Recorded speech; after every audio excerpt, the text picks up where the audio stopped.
China has stopped issuing short-term visas to visitors from South Korea and Japan in the first retaliatory move against the country's COVID-19 curbs. On Sunday, China reopened its borders for international visitors, removing the last major restrictions in the country's controversial zero-COVID strategy.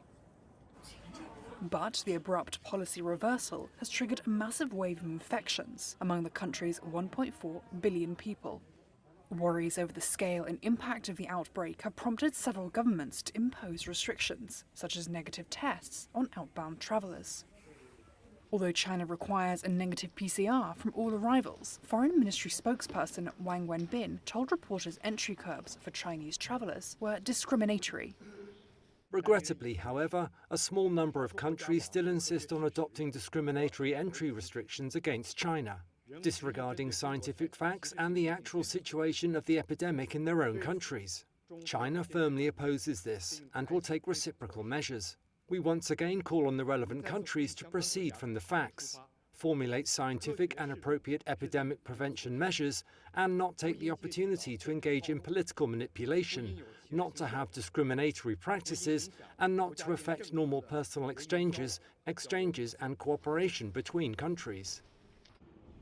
South Korea is currently requiring a negative PCR from arrivals from China, with those testing positive being required to quarantine. Chen is one such traveller who has been sent to spend 7 days in hotel quarantine.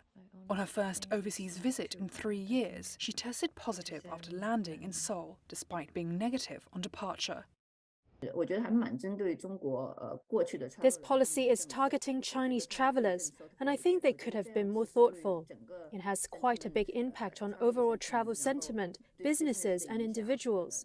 The key thing is, can the Korean government achieve what they want? I don't think so. I feel the policy is a bit of a failure.